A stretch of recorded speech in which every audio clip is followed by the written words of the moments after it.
அருட்பெரும் ஜோதி அருட்பெரும் ஜோதி அருட்பெரும் ஜோதி அருட்பெரும் ஜோதி தனிப்பெரும் கருணை அருட்பெரும் ஜோதி தனிப்பெரும் கருணை அருட்பெரும் ஜோதி எல்லாம் செயல்கூடும் என்னானை எல்லாம் செயல்கூடும் என்னானை அம்பலத்தே எல்லாம் வல்லான் தனையே ஏத்து அம்பலத்தே எல்லாம் வல்லாம் தனையே ஏற்று அப்பா நான் வேண்டுதல் கேட்டு அருள் புரிதல் வேண்டும் மாறுவிருக்கலாம் நான் அன்பு செயல் வேண்டும் எப்பாரும் எப்பதமும் எங்கெனும் நான் சென்றே எந்த நினைத அருட்புகளை எம்பிடல் வேண்டும் செப்பாத மேல்நிலை சுத்த சோமார்க்க சங்கம் திறந்தோங்க அருட்ஜோதி செலுத்தியிடல் வேண்டும் தப்பேது நான் செய்யணும் நீ பொறுத்தல் வேண்டும் தலைவன் என்னை பிரியாத நிலைமையும் வேண்டுவனே புண்படா உடம்பும் புறைபடா மனமும் பொய்படா ஒழுக்கமும் பொருந்தே கண்படாது இரவும் பகலும் நின்னையே கருத்தில் வைத்து ஏத்துதற்கு செய்தேன் உண்பனேன் எனினும் உடுப்பனேன் எனினும் உலகரை நம்பிலேன் எனது நண்பனே நலம் சார் பண்பனே நினையே நம்பினேன் கைவிடையல் நினையே திருச்சிற்றம்பலம்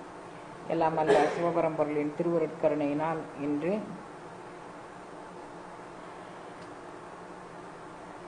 நாம் தாய்மான சுவாமிகள் அப்படிங்கக்கூடிய ஒரு மோன குருவை குருவாக அடைந்த மோனகுரு. நமக்கெல்லாம் இவர் மோனகுரு, அவருக்கு ஒரு மோனகுரு இருந்தார். அந்த மோனகுருவை இவர் குருவாக அடைந்து மோனம் அப்படின்னா என்ன அப்படிங்கிறத இந்த உலகுக்கு உபகரித்த ஒரு மிக பெரும் ஆன்ம பலம் பொருந்தியவர்.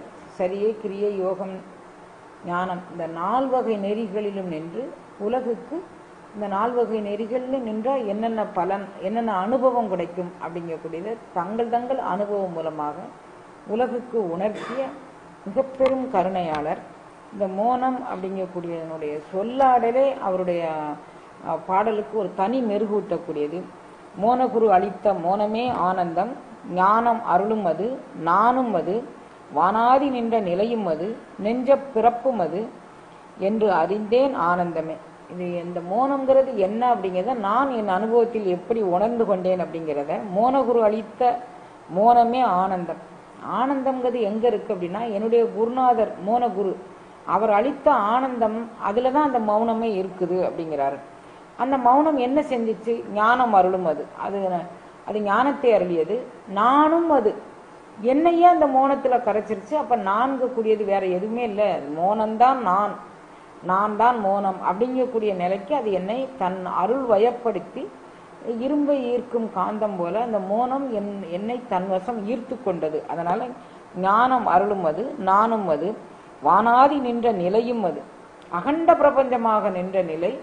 அருள் அனுபவம் உற்றார் அருளடியார்கள் எந்த அருள் அனுபவத்தை உற்றார்களோ அந்த அருள் அனுபவமாக நின்ற நிலை வானாதி நின்ற நிலையும் அது, நெஞ்ச பிறப்பும் அது என்று அறிந்தேன் ஆனந்தமே.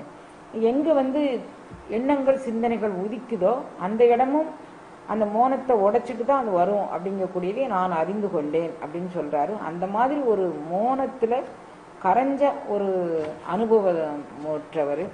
எல்லாரும் தாய்மான சுவாமிகளுடைய துறவை பற்றி பெருசா சொல்வாரு. தாய்மானவர் சொல்றாரு, பட்டினத்து பிள்ளையை போல் துறக்கல் அரிது அரிது அரிது அப்படிங்கிறார். துறவுன்னா பட்டினத்து பிள்ளை மாதிரி துறக்கணும், அதுதான் துறவு அப்படின்னு அவர் சொல்றார். யாரு தன்னை விட தான் ஒன்றும் பெரிய ஆள் இல்லை, தன்னை விட அருளாளர்கள் பெருசு அப்படின்னு நினைக்கிறாங்களோ அந்த அருளாளர்கள் எல்லாம் இவர்கள் மனதிற்குள்ள இவர்கள் உடலுக்குள்ள இவர்களுடைய உணர்வுக்குள்ள நின்று பேசக்கூடிய மெய்ஞானிகள் அவர்கள். அதனால நமக்கு இவர் அவரை சொன்னாலும் சரி அவர் இவரை சொன்னாலும் சரி எல்லாமே நமக்கு ஒரே அருள்நிலை தான். சுந்தர சுவாமிகள் அப்படின்னு சொல்லி வள்ளல் பெருமானார் வாழ்ந்த காலத்தில் வாழ்ந்த ஒரு பெரியவர், முருகக்கடவுள் மேல இடிலாத பக்தி கொண்டவர் அவர். சுந்தர சுவாமிகள் அவர் சொல்றாரு, அவர்கிட்ட முருகன் பேசியதாக பல முறை எல்லாருக்கும் என்கிட்ட முருகன் உங்களுக்கு இதை சொன்னாரு அதை சொன்னாரு அப்படின்னு சொல்லியிருக்கிறாரு. கவிதை எழுதுவதில் சிறந்தவர் அவர். சுந்தர சுவாமிகள் தாய்மான சுவாமிகள் உடைய மறு அவதாரம் தான் வள்ளல் பெருமானார் அப்படின்னு முருகக்கடவுள் எங்கிட்ட உணர்த்தினார் அப்படின்னு சொல்லி வள்ளல் பெருமானார்கிட்டே சொல்றாரு. அது ஒரு சாற்று கவி அப்படின்னு சொல்லுவாங்க. அந்த கவியை எழுதி வள்ளல் பெருமானார்கிட்ட கொடுத்து, நீங்க தான் போன பிறவில தாய்மானவராக இருந்தீங்க, இப்ப இந்த பிறவில அருட்பாவா வள்ளல் பெருமானார் ஆயிருக்கீங்க அப்படின்னு அவர் சொல்லும்போது இருக்கலாம் அப்படின்னு மட்டும் அவருக்கு பதில் சொல்லி இருக்கிறார். வேற எதுவுமே சொல்லலை. ஆனால் அவர் அதை உறுதிப்படுத்தும் விதமாக என்னுடைய பேச்சு மேலே நம்பிக்கை இல்லாதவர்கள் அதை அறம்பாடி இருக்கிறார். அவங்க இப்படி ஆயிடுவாங்க அப்படி ஆயிடுவாங்க. வள்ளல் பெருமானார் தாய்மானவர் தான் வள்ளல் பெருமானார். தாய்மானவரை நேசிக்கிற எல்லாரும் வள்ளல் பெருமானாரை நேசிங்க.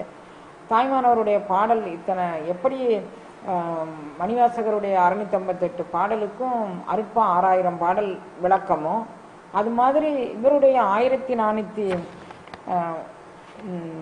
இவர் தாய்மான சுவாமிகளுடைய 1457 பாடலுக்கும் 1452 பாடல் 56 தலைப்புகளில் 1452 பாடல் எழுதியிருக்கிறாரு. இந்த 1452 பாடலுக்கும் புதிய விதமான சரியையில் கிரியையில் யோகத்தில் ஞானத்தில் இந்த 1452 பாடலுக்கும் விளக்கமாக அருட்பா 6000 பாடல் அமைதுன்னா அதில் எந்த விதமான சந்தேகமும் இல்லை. சுந்தர சுவாமிகள் கூறியதா வள்ளல் பெருமானாரே இருக்கலாம் அப்படின்னு சொல்லியிருக்கிறாரு. நமக்கு இப்போ அது இல்லை. இப்போ அதற்கு வள்ளல் பெருமானாருக்கு முந்திய பிறவியில் தாய்மானவர் எவ்வாறு இருந்தார் அப்படிங்கக்கூடியதை நம்ம கொண்டுட்டு வரலாம். தாய்மான சுவாமிகளுடைய பாடலை முன்மொழிந்து தான் வள்ளல் பெருமானாரும் பாரதியாரும் தங்களுக்கு ஒரு வழிகாட்டியாக அவர்கள் பாடியிருக்கிறார்கள்னு அருளாளர்கள் எல்லாரும் சொல்லியிருக்கிறாங்க. இலக்கியவாதிகளும் தங்களுக்கு அது சாத்தியமான ஒன்று அப்படின்னு சொல்லி பாடியிருக்கிறாங்க. அப்போ அந்த அருளாளர்களும் இவர்களும் கூறிய அந்த நெறியில் நின்று நாம் தாய்மான சுவாமிகள் நமக்கு என்ன கருத்தை சொல்றாரு அப்படிங்கிறத பார்க்கலாம்.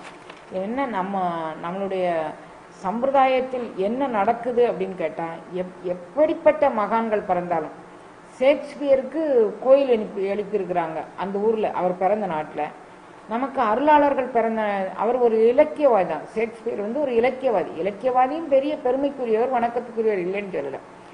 ஆனால் ஒரு இலக்கியவாதிக்கே ஒரு பெரிய விழா எடுக்கும்போது பெரிய கோயில் கட்டும்போது கோயில் கட்ட வேண்டிய அருளாளர்கள் யாருக்கும் அவர்கள் பிறந்த தேதி அவர்களுடைய நாள் நட்சத்திரம் எதுவுமே நமக்கு தெரியாமல் போனது. அதுவும் முன்னால மாணிக்கவாசகர் காலத்தில் உள்ளது தெரியாமல் இருந்தது. அதற்கு பிறகு இப்போ மிக சமீப காலத்தில் வந்தவர் தான் இவர். இவருடைய காலம் இத்தனாம் நூற்றாண்டு அப்படிங்கக்கூடியதை எதை வச்சு அனுமானம் பண்ணாங்க அப்படின்னா முத்து விஜய ரகுநாத சொக்கலிங்க சுவாமி அப்படின்னு ஒருத்தர் அந்த திருச்சிராப்பள்ளியை ஆண்டு வந்திருக்கிறார். அந்த முத்து விஜய ரகுநாத சொக்கலிங்க நாயகர் அப்படிங்கக்கூடிய ஒரு பெரியவர். அவர் அந்த நாட்டு அரசர். அவர் அந்த நாட்டை ஆண்டு வந்திருக்கிறார் திருச்சிராப்பள்ளியை. அவர் காலத்தில் சம்பிரதி பதவி அப்படின்னு ஒரு பதவி. அநேகமாக நான் இந்த சம்பிரதி பதவிக்கு நான் என்ன பொருள் எடுத்துக்கிட்டேன்னா ஒரு அமைச்சு பதவி அப்படிங்கிற மாதிரி நான் எடுத்துக்கிட்டேன். இந்த சம்பிரதி பதவி அப்படிங்கக்கூடிய பதவியை இவ அப்பா எடுத்திருக்கிறார். தாய்மான சுவாமிகளுடைய அப்பா தாய்மான சுவாமிகளுடைய அப்பா பேர் கேடிலியப்ப பிள்ளை, அம்மா பேர் கஜவல்லி தாயார் அப்படின்னு பேர். கேடிலியப்ப பிள்ளைக்கும் கஜவல்லி தாயாருக்கும் மகவாக விதைக்கிறார். இதுக்கு முன்னால இவங்களுக்கு ஒரு குழந்தை பிறந்துச்சு. அது சிவசிதம்பரம் அப்படின்னு அந்த குழந்தைக்கு பேர். அந்த குழந்தைய கேடிலியப்ப பிள்ளை தனது சகோதரனுக்கு குழந்தை பிறக்காம தனக்கு குழந்தை பிறந்ததை எண்ணி தன் சகோதரனுக்கு அந்த குழந்தைய தத்து கொடுத்துட்றாரு. அதுக்கப்புறம் தாய்மான சுவாமிகள் மேல மிகுந்த ஈடுபாடு. தாய்மான சுவாமிகளுடைய வரலாறே வணக்கத்துக்குரிய வரலாறு. தாயும் ஆகி ஒரு தாயார் அக்கறையில தன்னுடைய அதாவது திருச்சி கங்கையில அக்கறையில தன் மகள் இருக்கா, இக்கரையில இந்த அம்மா இருக்குது. பேர்கால நேரத்தில் தன் மகளுக்கு உதவி செய்ய போகணும். அப்படி போக முடியாதபடி ஆற்று வெள்ளம் குறுக்கே வர சுத்தி கொண்டு போகிறதுக்கு வழி தெரியாத அந்த தாயார் பிரசவ காலத்தில் தான் உதவ முடியவில்லையே என்று தாய்மான சுவாமிகளை நினைத்து இக்கரையில நின்று அந்த அம்மாவை அழுது தொழுக அங்க அக்கறையில போய் தாயும் மாணவனாக பிரசவம் எல்லாம் பார்த்து அவங்களுக்கு வேண்டிய எல்லா விதமான கடமைகளும் அவர் செய்கிறாரு. தண்ணி வடிஞ்ச பிறகு இந்த அம்மா போய் தன் குழந்தைக்கு இவ்வளவு காலதாமதமாக போகிறோமே, குழந்தைக்கு குழந்தை பிறந்திருக்கோ என்னாச்சோ ஏதாச்சோ அப்படிங்கக்கூடிய மன பதப்பதைப்பில் அங்கே போய் பார்க்கும்போது அந்த அம்மா குழந்தை பிறந்து அந்த அம்மா தாயும் செய்யுமா இருக்கிறாங்க.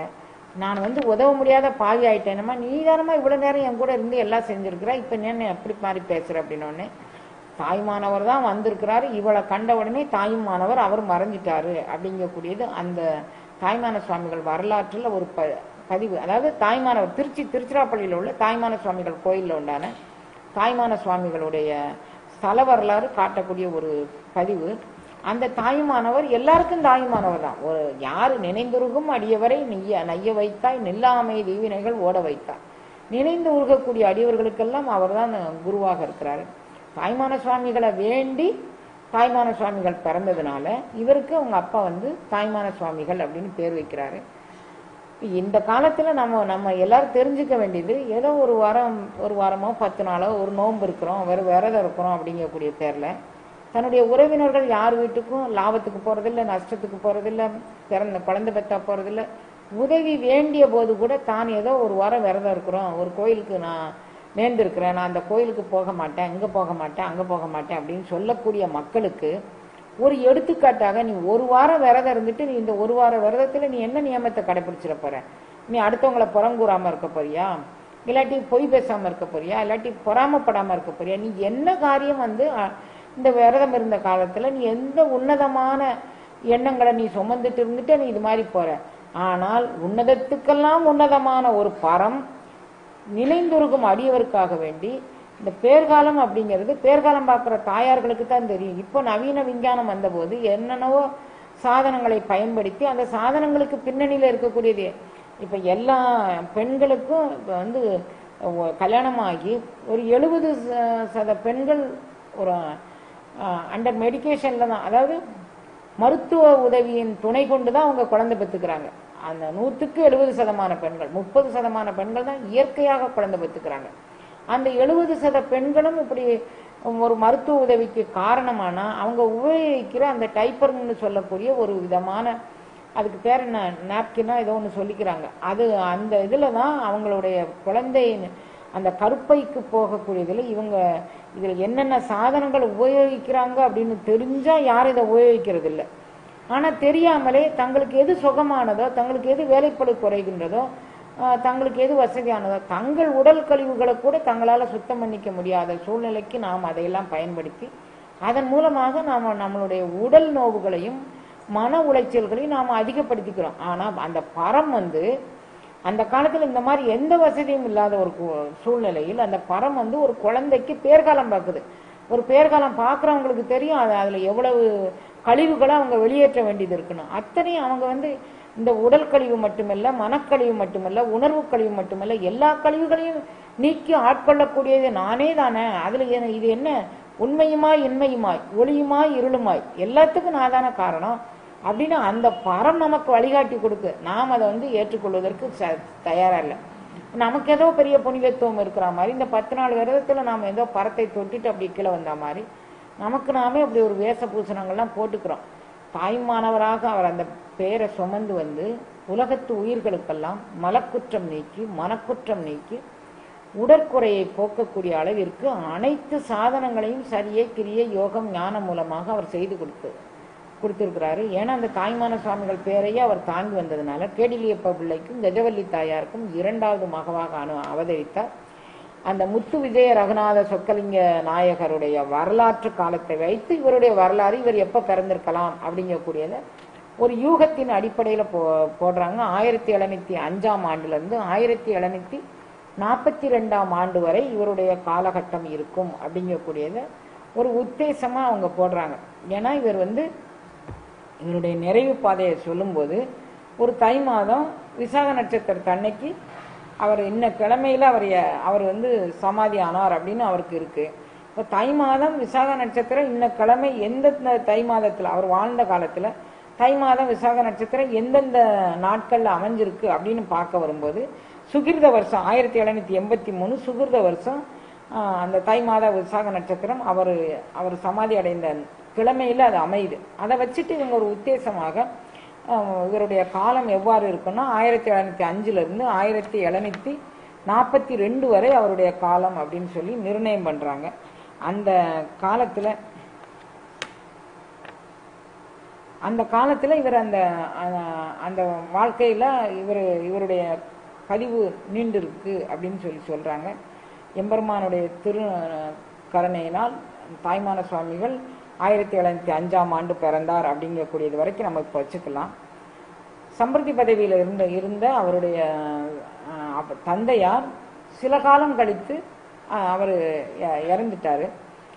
அவர் கூடையே சம்பிரதி பதவிக்கும் போயிட்டு கல்வி கேள்வி ஞானம் எல்லாத்திலும் உயர்ந்த பிறக்கும் போதே கருவில் திருவுடையார்னு சொல்லுவாங்க. சில பேர் பிறக்கும் போதே ஒரு நிறைய கல்வி கேள்விகளில் சிறந்திருக்கிற மாதிரி இவரும் பிறக்கும் போதே கல்வி கேள்விகளில் சிறந்து எது சொன்னாலும் உடனே பிடிச்சிக்கிற மாதிரி உண்டான ஒரு நுட்பமான அறிவில் அவர் பிறக்கிறார். அப்போ அந்த அறிவை கொண்டு அவர் அப்பா வகித்த அந்த சம்பிரதி பதவியினுடைய எல்லா விதமான சூட்சுமங்களையும் அவர் தெரிஞ்சிருக்கிறாரு.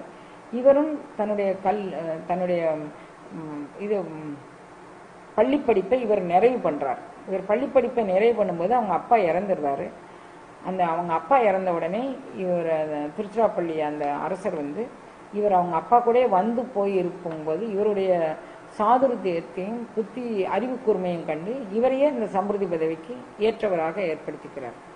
இவர் அந்த சம்பிரதி பதவியில இருக்கும்போதே உலகியல் அறிவு அனைத்தையும் அவர் தெரிஞ்சு வச்சிருந்தாலும் அந்த உலகியல் கல்விகள் மூலமாக எதை எதை அளக்கலாம், எதை எதை அளக்க முடியாது அப்படிங்கக்கூடியதை அவர் தெரிஞ்சு வச்சிருந்தார். உலகியல் கல்வி மூலமாக கல்வியினுடைய பரப்பளவு, உலக பரப்பளவு இவைகளை அறிந்து கொள்ளலாம். மனப்பரப்பளவை கல்வியினுடைய அறிவு கொண்டு அளக்க முடியாது. மனப்பரப்பளவை அளப்பதற்கு அருள் அனுபவம் தான் சாதனமாக அமையும் அப்படின்னு அவர் தெரிஞ்சுக்கிட்டாரு.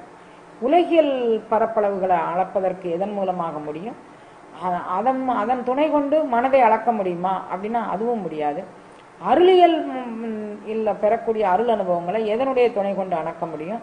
அதுக்கு என்ன நானாமீட்டர் வேணும் அப்படிங்கிறதெல்லாம் இவர் தன்னுடைய அருள் அனுபவத்தில் உணர்ந்து கொண்டு தாய்மான சுவாமிகள் மேல தீராத காதல் கொண்டு தினமும் தாய்மான சுவாமிகள் கோயிலுக்கு போயிட்டு எப்படியாவது எனக்கு உன்னுடைய அருள் அனுபவம் சித்தியாக வேண்டும் அப்படிங்கக்கூடியதை தாய்மானவர்கிட்ட அவர் வேண்டிக்கிட்டே வரார். அப்படி வேண்டிட்டு வரும்போது அவர் பழைய தாய்மானவற்றை ஏங்கி அழுகிறாரு. தாயினும் இனிய நின்னை சரணன அடைந்தேன் நாயேன், பேயினும் கடையனாகி பிதற்றுதல் செய்தல் நன்றோ, தீயிடை மெழுகாய் நொந்தேன், தெளிவிலேன் வீண்காலம் போயினது ஆற்றகில்லேன் பொருணானந்த வாழ்வே. இதுக்கிடையில இவர் என்ன தெரிஞ்சுக்கிட்டாரு அப்படின்னு சொன்னா, இறைவனுடைய இருப்பிடம் எங்க அப்படிங்கக்கூடியதை இவர் தன் மூலமாக இந்த கோயில் போறாரு, சம்பிரதி உத்தியோகம் பார்க்கிறாரு, பலதரப்பட்ட மக்களை பார்க்கிறாரு. அந்த சம்பவத்தின் மூலமாகலாம் எங்கே இறைவன் இருக்கிறான் அப்படின்னு சொன்னா, அங்கே இருக்கிறானா, இங்கே இருக்கிறானா, இங்கே இருக்கிறானா, எங்கே இறைவன் இருக்கிறான் அப்படின்னு சொல்லி அவர் தேடுறாரு. அங்கிங்கு எனாதபடி எங்கும் பிரகாசமாய் ஆனந்த பூர்த்தியாகி அருளோடு நிறைந்தது எது? எது இறைவனுடைய இருப்பிடம்? அங்க பிரகாசமா, இங்க பிரகாசமா, எங்கும் பிரகாசம். இப்போ பிரகாசத்துலலாம் இறைவன் இருக்கிறான்னா நம்ம 1000 வோல்டேஜ் பல்போ அல்லது 5000 வோல்டேஜ் பல்போ போட்டுக்கிட்டு அங்கே இறைவன் இருப்பானா அப்படின்னா அதுக்கு பின்னால சொல்லாரு, அங்கு இங்கு எண்ணாதபடி. இங்கதான் இறைவனுடைய இருப்பிடம், இங்கதான் இறைவன் இருப்பிடம் நினைக்காதீங்க. எங்கும் பிரகாசமாய், எல்லா இடத்திலும் பிரகாசமாய். அங்கே ஆனந்தம் இருக்கணும். அது அருளோடு கூடிய ஆனந்தமாக இருக்கணும். ஆனந்தம் என்பது இப்ப கொஞ்ச நேரம் ஆனந்தமா இருந்துச்சு, கொஞ்ச நேரம் போயிடுச்சு, அப்புறம் நான் ஆனந்தத்தை தேடி எழுதேன். இல்ல, அப்படி இல்லை. எங்கும் பிரகாசமான ஆனந்தம், அது அருளோடு நிறைந்த ஆனந்தமாக இருக்கணும். இதுதான் இறைவன் இருப்பிடம். நமக்கு அடையாளம் காட்ட வரும்போது இறைவனுடைய இருப்பிடம் என்ன அப்படிங்கக்கூடியது அடையாளம் காட்டுறாரு. அந்த அடையாளத்தினுடைய இலக்காக என்ன நமக்கு அறிவுறுத்துறாருன்னா, அன்பு, ஆனந்தம், இன்பம், கருணை, வெட்டவெளி, அறிவு, ஜோதி, இது அத்தனையும் இறைவனுடைய மறுபெயர்கள் அப்படின்னு சொல்றாரு. நீ அன்பா இருந்துட்டேன்னா இறைவனை கண்டுகிட்ட அப்படின்னு அர்த்தம். அன்பு, ஆனந்தம், எப்போதும் சந்தோஷமா இருந்துட்டேன்னா அதுல நீ இறைவனை கண்டுகிட்ட. எல்லாருக்கும் கொடுத்து மகிழ்ந்தது ஒரு சந்தோஷம், எல்லாரையும் அரவணைக்கிறதுல ஒரு சந்தோஷம், எல்லார் மேலையும் அன்பு செலுத்துறதுல ஒரு சந்தோஷம், இவைகள்லாம் இறைவனுடைய இருப்பிடம் அப்படின்னு சொல்லி அவர் அந்த பாடல்களே சொல்லி இருக்கிறாரு. பூரணமாக அவருடைய வரலாறு, அவர் பிறந்ததே இவருடைய அரசாட்சி காலத்துல, அதாவது இந்த மன்னன் முத்துவிஜய ரகுநாத சொக்கலிங்க நாயகருடைய அரசாட்சி காலத்தை வச்சுதான் பிறந்ததே சொல்லியிருக்கிறாங்க. அப்போ அவருடைய வரலாற்று முழுமைக்கு யாருக்கும் தெரியல. நான் அவருடைய பாடல்கள்ல இருந்து தேர்ந்தெடுத்து அந்த தேர்ந்தெடுத்த பாடல்கள்ல அவர் என்ன மாதிரி வாழ்ந்திருக்கிறார் அப்படிங்கிறத உங்களுக்கு அடையாளம் காட்டிட்டு இன்றைக்கு தாய்மானவருடைய வரலாறு சொல்லிட்டு நாளையில இருந்து பாடலுக்குள்ள நுழையலான்னு இருக்கிறோம். இவர் தாய்மானவர் அந்த மலையில போயிருந்து தாயினும் இனிய நின்னை சரணடைந்தே நாயேன் பேயினும் கடையனாகி பிதற்றுதல் செய்தல். இது நான் இப்படி பிதற்றிட்டு இருக்கிறது உனக்கு நன்றாப்பா, நீ எனக்கு எந்த வகையிலாவது கருணை செய்யக்கூடாதான்னு ஏங்குறார். இவருடைய ஏக்கத்தை உணர்ந்து இறைவன் இந்த குழந்தைக்கு இப்போது சரியான பக்குவம் வந்தது. எப்பவுமே அருள்பலுக்கும் காலம் வரும்போதுதான் நம்மளுடைய குருநாதரோ அல்லது நமக்கு அருள் அனுபவமோ நமக்கு பழுக்கும் காலம் வரும்போது தான் கிடைக்கும். நான் இப்ப அப்படி இருக்கிறேன், நான் அப்ப இப்படி இருக்கிறேன், எனக்கு தர்றேன்னா ஏங்கிய ஏக்கம் அவரை எவ்வளவு ஒரு உறுதியா ஏங்குறாரு. தீயிடை மெழுகாய் நொந்தேன் தெளிவிலே, நான் வீணே காலம் போக்குகின்றனே, அனலிடப்பட்ட மெழுகாக உருகி உருகி நான் உனது அருளுக்கு பாத்திரமாகும் காலம் எக்காலம் எக்காலம் எக்காலம்னு அவர் ஏங்கி அழும்போது இவரை தேடி குருநாதர் ஒருத்தர் வராரு. இவருக்கு அந்த குருநாதர் பற்றி தெரியல. மலையிலிருந்து தாய்மான சுவாமிகளை வணங்கிட்டு மலையிலிருந்து வரும்போது குருநாதர் இவர் கண்ணில் தென்படுறாரு. இவர் தான் ஆண்டாண்டு காலமாக நாம் தேடிக்கொண்டிருக்கக்கூடிய குருநாதர். இவர் மூலமாக தமக்கு ஏதேனும் ஒரு வகையில் ஒரு நன்மை உண்டாகணும். அவர் பின்னாலே போறார். அவர் பின்னால போனால் அவருடைய மலை அடிவாரத்தில் போய் அவர் தங்கி இருக்கிறாரு. அவர் பின்னாலே போய் அவரை தேர்ந்தெடுத்து, நான் எந்த வகை செய்தால் நீங்கள் இறங்குவீங்களோ அந்த வகையை எனக்கு கற்றுக் கொடுங்க. எந்த வகை செய்திடில் கருணையந்தாய் நீதான் இறங்குவையோ அந்த வகையை நீ எனக்கு அறிவிப்பாய். பந்த வகை அற்றவர் உலத்தே நடிக்கும் உண்மை பரம்பொருளை. நீ யார்கிட்ட நடிப்ப? பந்த வகை இல்லாதவர்கள்ட்ட தான் நடிப்பேன். நீன்னு போட்டி போடுறவங்க கிட்ட நீ இருக்க மாட்டேன். எனக்கு நீ உன்னுடைய கருணையை செய் அப்படின்னு சொல்லி வேண்டி அழுறாரு. ஒரு நாளைக்கு அந்த குருநாதர் அவருக்கு பேரே அவர் நிறைய யாருக்கிட்டக்கும் அவர் பேசுறதில்லை. அப்படி மாதிரி அவர் பேசாதனால அந்த குருநாதரை இவராக ஒரு மௌன குரு அப்படின்னு சொல்லி இவர் ஒரு பேர் வச்சுக்கிட்டாரு. அந்த மௌன குருக்காக வேண்டி இவர் பேர் வச்சு அவர்கிட்ட நீங்கள் எப்படியாவது எனக்கு நல்லது செய்யணும், எனக்கு வேண்டிய அருள் அனுபவத்தை தர வேண்டும் அப்படின்னு சொல்லி அவர் வேண்டாரு. அந்த குருநாதர் போனகம் இருக்கின்ற சாலையிடை வேண்டுவ புசித்தற்கு இருக்கும். அதுபோல புருஷர் வெறு தர்மாதி வேதமுடன் ஆகமம் புகழும். அதனால் ஆம்பயன் ஞான நெறி முக்கிய நெறி காட்சி அனுமானம் முதல் நானா விதங்கள் தேர்ந்து நான் நான் என குளறு படை புடை பெயர்த்திடவும் 4 சாதனமும் ஓர்ந்திட்டு ஆன நெறியாம் சரியை ஆதி சோபானமுற்று அனுபட்சம் சம்புபட்சம் ஆக இரு விகற்பமும் மாயாதி சேவையும் அறிந்து 2 1 என்றும் ஓர் மானத விகற்பமர வென்று நிற்பது ஏது நமது மரபு என்ற பரமகுருவே, மந்திரகுருவே, யோக தந்திர குருவே, மூலன் மரபில் வரும் மௌன குருவே, எனக்கு எந்த விதத்திலேயாவது நீ இதற்கான ஒரு கருணையை எனக்கு காட்ட வேண்டும் அப்படின்னு சொல்லி அவர்கிட்ட கேட்கிறாரு. அப்படி கேட்கும்போது அந்த குருநாதர் இவருக்கு ஒரு ஞான உபதேசம் பண்றாரு. அந்த உபதேசம் மிக அற்புதமான உபதேசம். அவர் சொன்ன உபதேசம் இது இல்லை. அவர் சொல்றாரு, மின்னணைய பொன்னுடலை நிலை என்றும் மையிலங்கு விழிகொண்டு மையல் ஊட்டும் மின்னார்கள் இன்பமே மெய்யென்றும் வளர் மாடம் மேல் வீடு சொர்க்கம் என்றும் பொன்னை அழியாது வளர் பொருள் என்று போற்றி இப்பொய்விடம் மிகுதி காட்டி பொறை அறிவு துறவு ஈதல் ஆதினல் குணமெல்லாம் போக்கிலே போகவிட்டு தன்னிகரில் லோகாதி பாழும் பேய் பிடித்திட தரணிமிசை லோக ஆதையன் சமய நடை சாராமல் வேதாந்த சித்தாந்த சமரச சிவானுபூதிமான மன்ன ஒரு சொல் கொண்டு என்னை தடுத்தாண்டு அன்பின் வாழ்வித்த ஞானகுருவே, மந்திரகுருவே, யோக தந்திர குருவே, மூலம் மரபில் வரும் மௌன குருவே. நான் ஒரு மௌன குருவை கண்டேன். அவர் எப்படிப்பட்டவர்னா, மந்திர குருவும் அவர் தான், எனக்கு தந்திர குருவும் அவர் தான், யோக குரு அவர் தான், ஞான குரு அவர் தான். இது நான் இப்படி சொல்றேனோன்னு எங்கேயோ இருக்கிறாருன்னு நினைச்சுக்கிறாங்க. மூலன் மரபில் வரும் அந்த பாரம்பரியம் எங்கிருந்து வந்திருக்குன்னா, திருமூலர் பாரம்பரியத்திலிருந்து இவர் வந்திருக்கிறாரு. நான் எங்கேயும் என் கண்காண வந்த உடனே அவர் என்ன செஞ்சாரு? மன்ன ஒரு சொல் கொண்டு என்னை தடுத்தாண்டு அன்பின் வாழ்வித்த ஞான குருவே, மந்திர குருவே, யோக தந்திர குருவே, மூலன் மரபில் வரும் மௌன குருவே, எனக்கு மௌன குருவாக மூலன் மரபில் மௌன குருவாக எனக்கு இந்த அருளை தந்தார் அப்படின்னு சொல்றாரு. அப்ப அந்த மூலன் மரபில் அந்த மௌன குரு சொன்ன அந்த மொழியை கேட்டு அவர் கூட சம்பிரதி வித்தியாகவும் பார்த்துட்டு அந்த குருநாதரையும் போய் ஆசிரியம் பண்ணி குரு மூலமாக குருவுக்கு என்னென்ன முறையிலெல்லாம் சேவை செய்ய வேண்டுமோ அதையெல்லாம் செஞ்சுட்டு அவர் இருக்கிறாரு. மன்ன என்னை ஒரு வார்த்தை கொண்டு அப்படிங்கிறார். ஒரு வார்த்தை என்னன்னு அவர் சொன்ன ஒரு வார்த்தை, சும்மா இரு சொல்லற என்றார். வேற ஒண்ணுமே சொல்ல, சும்மா இருப்பா போதும். அவர் ஏங்க அலறாரு. கடவுள் அருளுக்கு எப்போது நான் பாத்திரமாவேன், எப்போது பாத்திரமாவேன் ஏங்கி அழுதாரு. அந்த ஏங்கி அழும் போது நீ சும்மா இரு, இது இல்லை இந்த இயக்கத்துல நீ அமைதியாக இரு அப்படிங்கக்கூடியது. அந்த சும்மா இரு அப்படிங்கக்கூடியது நம்ம ஏற்கனவே சும்மா இருந்ததுக்கு என்னென்ன அனுபவம் அப்படிங்கக்கூடியது 96 தத்துவங்களும் கடந்து நாம் நம்மளுடைய இந்த உடல் பொய்யென்று எண்ணி இதற்கு மேல் பெறக்கூடியது இந்த உடல் இருக்கும்போதே. அதனால இவர் இந்த இதுல சொல்றாரு, யோக குரு, மோன குரு, ஞான குரு அப்படி சொல்றாரு. யோக மார்க்கம் மூலமாக இந்த உடலை தவிர்த்து அந்த நிராதார நிலையில், ஆதார நிலையில் பெறக்கூடிய அனுபவத்தை கடந்து நிராதார நிலையில் பெறக்கூடிய அனுபவத்தில் அந்த பேருணர்வில் கரையும் போது ஏற்படக்கூடிய மௌனத்திற்கு பேரு சும்மா இருத்தல் அப்படிங்கக்கூடியது.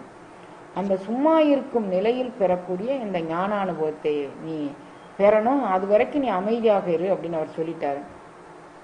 தினமும் போய் குருவுக்கு எந்த வகையிலெல்லாம் சேவை செய்ய முடியுமோ அந்த வகையிலெல்லாம் அவர் சேவை செய்கிறார். அந்த சேவையை ஏற்றுக்கொண்ட குருநாதர், உனக்கு இப்போதைக்கு என் கிடைக்கக்கூடிய அருள் அனுபவம் அந்த நான் சும்மா இருன்னு சொன்னதனுடைய பூரணத்துவம் இப்போது பெறக்கூடியதல்லப்பா, உரிய காலம் வரும்போது நீ பெறலாம், இப்போதைக்கு போய் நீ திருமணம் பண்ணிக்கோ அப்படின்னு சொல்லி அவர் சொல்லிட்டார். உடனே குருநாதர் இவரை திருமண வாழ்க்கைக்கு பந்தப்படுத்த உடன்படாதவர், அழுதார், தொழுதார், என்னென்ன செய்ய முடியுமோ அதை செஞ்சார். இல்லப்பா, உனக்கு இந்த திருமண மூலமாக நீ அந்த அந்த இல்லற கடமையை நிறைவேற்றி வந்த பிறகுதான் உனக்கு ஞான அனுபூதி இருக்கணும்னு உன்னுடைய பிராரத்த கர்மா அப்படிதான் இருக்கு. அதனால நீ அதை மீறி நீ எதுவும் செய்ய முடியாது அப்படிங்கிறார். ஒவ்வொரு அருளாளர்களுடைய வாழ்க்கையிலிருந்து நாம் தெரிந்து கொள்வது, எல்லாரும் நம்மளை மாதிரி பிறந்து, நம்மளை மாதிரி வளர்ந்து, நம்மளை மாதிரி சாப்பிட்டு, நம்மளை மாதிரி இல்லற தர்மம் செஞ்சு, அதையும் தாண்டி அந்த ஒரு சொல் கொண்டு உறுதிப்பாடோடு நின்று, நான் இந்த உலகம், இந்த மனைவி, இந்த மக்கள் அனைத்தும் போய், இந்த சொத்து சுகம் எல்லாம் போய், இறைவன் ஒருவன் தான் போய், அங்கிங்கு எனாதபடி எங்கும் பிரகாசமாய் ஆனந்தம், பூரணமான ஆனந்தம் தரக்கூடியது இறை அனுபூதி ஒன்றுதான். மீதி மனைவினால் தரக்கூடிய சுகம், மக்களால் தரக்கூடிய பெயர் புகழ், இது எல்லாமே ஒரு குறுகிய காலவட்டத்திற்குள், ஒரு குறுகிய நேரத்திற்குள் நிற்கக்கூடியதான். இது நிரந்தரமானது அல்ல. நிரந்தரமான ஒன்று எங்கும் பிரகாசமாய் ஆனந்தமாக, பூர்த்தியான ஆனந்தமாக இருக்கக்கூடியது. அந்த ஆனந்தத்தை அனுபவிப்பதுன்னு அவர் நினைச்ச பிறகு இவர் நிச்சயம் நீ இல்லற தர்மத்தில் ஈடுபட்டு அந்த கடமையை முடிச்சுட்டு வா அப்படின்னு சொல்றாரு.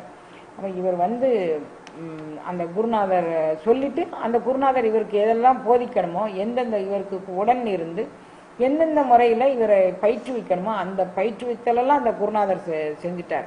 அவர் முன்னால இருக்கும்போது எனக்கு என்னெல்லாம் நடந்தது அப்படிங்கக்கூடியதை நம்ம பின்னால பார்க்கிறோம். கானகம் இலங்கு புலி பசுவோடு குழாவும், நின் கைகாட்ட மதையானை கையால் நெகிடிக்கன ஒரு மிக கட்டை ஏந்தி வரும், என்னென்னமோ செய்யும். புலியும் பசுவும் ஒரு இடத்துல குடிக்கும். ஆனா சிந்தையை அடக்கி சும்மா இருக்கும் திறன் அரிது. அந்த அரிய திறத்தை குருநாதர் சுட்டி காட்ட இவர் சிந்தையை அடக்கக்கூடிய திறத்தை உணர்ந்து கொண்டு திருமண பந்தத்தில் ஈடுபடுறாரு. திருமணமா மட்டுவார் குழல் அம்மா அப்படிங்கக்கூடிய மட்டுவார் குழல் அம்மை அப்படின்னு சொல்லி அந்த அம்மா பேரு. அந்த மட்டுவார் குழல் அம்மையை இவர் திருமணம் செய்து கொண்டு கனகசபாபதி அப்படிங்கக்கூடிய ஒரு குழந்தை பிறப்பு. அந்த குழந்தை ஆண்டு நிறைவு அடையதுக்குள்ள அந்த அம்மா இறந்துடுவாங்க. அந்த குழந்தைய இவருக்கு ஏற்கனவே இவருக்கு மூத்த அண்ணன் ஒருத்தர், கேடிலியப்ப பிள்ளையோட முதல் மகன், அவரை தன் அண்ணனுக்கு அவர் தத்து கொடுத்துறாரு. அந்த அண்ணன்ட்டே இவருடைய குழந்தையும் அவருக்கு கொடுத்துட்டு, இவர் கொடுக்கல, இவர் அந்த குழந்தை அவர் மனைவி இறந்த உடனே இவர் அப்பவே வீட்டை திறந்துடுறார். வீட்டை திறந்துட்டு அவர் தன்னுடைய குருநாதரை தேடி, தன் குருநாதர் சும்மா இருன்னு சொல்லி சொன்ன அந்த நிலையை தேடி அப்படியே இவர் என்னென்ன நிலைக்கு தான் ஏற்பட முடியும் அப்படிங்கக்கூடியதை தன்னுடைய பயிற்சியை சொல்றாரு.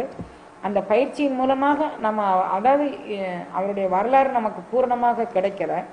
கிடைத்த வரலாறுகள்ல சில வரலாறு சொல்ல மாதிரியும் கூட இல்லை, கடினமான இதயம் வேணும் அதை சொல்றதுக்கு, அதை நம்ம பதிவு பண்ண வேண்டாம். அதனால இப்ப அவருடைய அருள் அனுபவங்கள் மூலமாக நம்ம என்ன தெரிஞ்சுக்க வேணும் அப்படிங்கிறத மட்டும் நான் சொல்றேன்.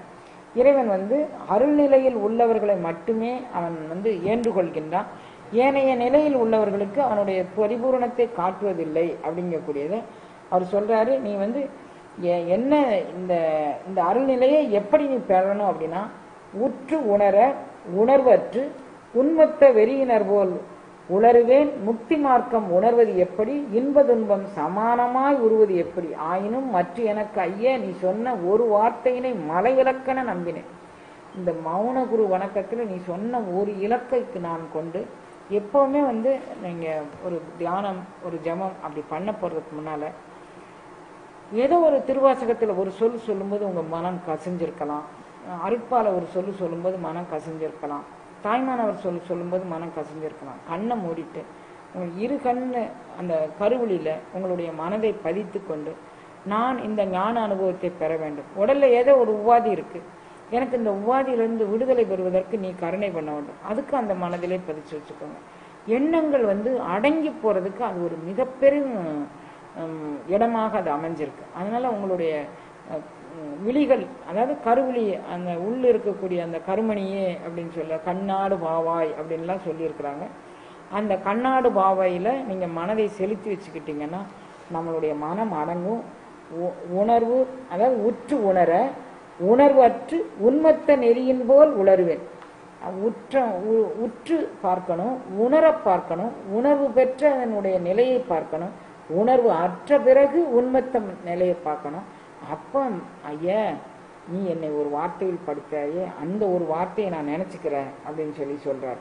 அதுக்கப்புறம் இவர் அந்த இதெல்லாம் நமக்கு எப்போது கிடைக்கும் அப்படின்னு அவர் நினைக்கும் போது அருள்நிலையில் உள்ளவரே இதனை பெறுவார் அப்படின்னு நினச்சி, அருளாகி நின்றவர்கள் அறிவதல்லால் ஒருவர் அறிவதற்கு எளிதாகுமோ.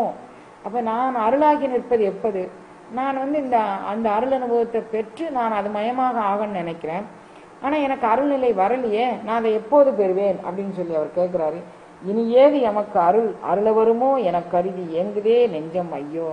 நான் எனக்கு எப்போது அருள் கிடைக்கும், எப்போது அருள் கிடைக்கும்னு என் நெஞ்சம் ஏங்கிக்கிட்டு இருக்கு. அந்த ஏங்கிக்கிட்டு இருக்க நெஞ்சத்துக்கு என்னுடைய வினைதான் காரணம்னு எனக்கு நல்லா தெரியுது. நான் கடந்த பிறவியில் செஞ்ச வினையோ அல்லது இந்த பிறவியில் செஞ்ச வினையோ காரணம்னு தெரியுது. ஆனால் நான் என்ன நினைக்கிறேன் அப்படின்னா, பிரபு உன்னுடைய திருக்கருணை முன்னால நான் எத்தனை வினையே செய்யட்டும். ஒரு மரத்துல 1000 காக்கா இருக்கு, ஒரு கல்லறி போட்டா அந்த காகம் எல்லாம் பறந்து போகுது. நான் 1000 வினை செய்யட்டும், உன் கருணை பிரவாகம் என்னும் ஒரு கல்லறி முன்னால இது எல்லாம் போயிடத்தானே செய்யும். அப்ப நீ என்னத்துக்கு எனக்கு இன்னும் காலதாமதம் தாழ்த்துத அப்படின்னு சொல்லி கேட்காரு. காகமானது கோடி கோடி கூடி நின்றாலும் ஒரு கல்லின் முன் எதிர் நிற்குமோ, கர்மமானது கோடி முன்னே செய்தாலும் நின் கருணை பிரவாகம் அருளை தாகமாய் நாடி நிறைய வாதிக்க வல்லதோ. ஏன்னா உன்னுடைய கருணையை பிரவாகமாக, உன்னுடைய அருளை தாகமாய் நான் நாடி நிற்கிறேன். எனக்கு அருள் தாகம் தான் வேணும்னு இருக்கிறேன். உலகில் பொன் தாகம் வேண்டாம், எனக்கு பொருள் தாகம் வேண்டாம், மனைவி தாகம் வேண்டாம், மக்கள் தாகம் வேண்டாம், எல்லாம் துச்சம்னு நான் உதறிட்டு நீ தாங்க வேணும் அப்படின்னு நான் நிற்கிறேன். அதனால நின் கருணை பிரவாக அருளை தாகமாக நாடி நிறை வாதிக்க வல்லதோ. இந்த கர்ம வினைகள்லாம் அதை வாதிக்கலாமா, நீ எனக்கு ஒரு கருணை காட்டக்கூடாதா அப்படின்னு சொல்லி இறைவன்கிட்ட மிக ஏக்கமா வேண்டாரு. அப்ப மனதை ஒடுக்காமல் உலகத்துல அந்த மனது பற்று போய் சென்றுகிட்டே இருந்ததுன்னா மனம் ஒடுங்காத இடத்துல நமக்கு இறையருள் கிடைக்காது அப்படின்னு சொல்லி அவர் நினைக்கிறாரு. அப்ப அந்த மனம் ஒடுங்காததுக்கு நான் என்ன செய்யணும்? எனக்கு மனம் அடங்க மாட்டேங்குது. நான் மனம் அடங்கன்னு தான் நான் நினைக்கிறேன், உன்னை பரிபூர்ணமாக உணரன்னு நினைக்கிறேன். ஆனால் எனக்கு மனம் அடங்கலையே, அதுக்கு நான் என்ன செய்ய அப்படின்னு நினைக்கும் போது, மனமான வானர கைமாலை ஆகாமல் எனையாள் அடிகள் அடி எய்தும் நாள் என்னாலும். இந்த குரங்கு, மனக்குரங்கு அங்கே இழுத்துட்டு ஓடுது, இங்கே இழுத்துட்டு ஓடுது. அது கைப்பாவையாக ஆகி நான் போகாம உன்னுடைய அருள் தாகமுற்று நான் இன்ப நிலை எய்தும் நாள் எந்த நாள் எந்த நாள் அப்படின்னு சொல்லி என் மனம் ஏங்குது, நீ என்னை கண்டுகொள்ள மாட்டேங்கியே அப்படின்னு சொல்லி ஏங்குறாரு. கொல்லி தேள் கொட்டி குதிக்கின்ற பேக்குரங்காய் கள்ள மனம் துள்ளுவது என்கண்டோ பராமரமே. சரி, சாதாரண குரங்கு இல்லை என் மனசு. என்னவா இருக்குன்னா, கொல்லி தேள் கொட்டி குதிக்கின்ற பேக்குரங்கு. தேள் ஒரு கொல்லிக்கட்டையை கொண்டு சுட்டு தேள் கடிச்சு அதுக்கப்புறம் அது பேய் அந்த குரங்கை பிடிச்சுக்கிடுச்சு. ஒரு பேய் பிடிச்சானாலே சும்மா ஆட மாட்டாங்க. அதுக்கப்புறம் கொல்லிக்கட்டையை கொண்டு சுட்டாச்சு.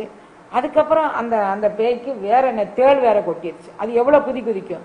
என்னுடைய கள்ள மனம் இந்த குதிக்குதே, என்னால் கட்டுப்படுத்தவே முடியவில்லையே பிரபு, எப்படியாவது எனக்கு கட்டுப்படுத்தி தாயேன் அப்படின்னு சொல்லி கேட்கிறாரு. குணமலா மனமனம் பொய்க்குரங்கின் பின்னே மாறாத கவலையுடன் சுழல என்னை வைத்தனையோ. எனக்கு இந்த அருள் தாகத்தை தானு கேட்கிறேன், நீ இந்த மாறாத இந்த மனக்குரங்கு பின்னால போறதுக்கு தான் நீ எனக்கு கருணை பண்ணியிருக்கிற, நான் என்ன செய்யட்டும் அப்படின்னு சொல்றாரு. அதுக்கப்புறம் அவருக்கு மனசு நான் சிந்தையை அடக்குறது நம்மளால முடியாத காரியம், நாம் அழுது தொழுது ஆர்ப்பாட்டம் பண்ணி இறையருளை ஏங்கினாலொழி அந்த சிந்தை அடங்காது அப்படிங்கக்கூடிய நுட்பத்தை தெரிஞ்சுக்கிட்டாரு. அதனால அந்த குருவையே சரணாகதி பண்ணி கந்துக மதகரியை வசமாய் நடத்தலாம், கரடி வெம்புலி வாயையும் கட்டலாம், ஒரு சிங்கம் முதுகின் மேல் கொள்ளலாம், கட்செவி எடுத்து ஆட்டலாம், வெந்தளலின் ரதம் வைத்து 5 லோகத்தையும் வேதித்து விற்று உண்ணலாம், வேறு ஒருவர் காணாமல் உலகத்தில் உலவலாம், விண்ணவரை ஏவல் கொள்ளலாம், சந்ததமும் இளைமையோடு இருக்கலாம், மற்ற ஒரு சரீரத்திலும் புகுதலாம், ஜலம் மேல் நடக்கலாம், கனல் மேல் இருக்கலாம், தன்னிகரில் சித்தி பெறலாம், சிந்தையை அடக்கியே சும்மா இருக்கின்ற திறம் அரிது. அதாவது இந்த ஒரு இடத்துல அவர் எத்தனை அரிய காரியங்களை செய்யலாம்னு ஈஸியா சொல்றார் பாருங்க.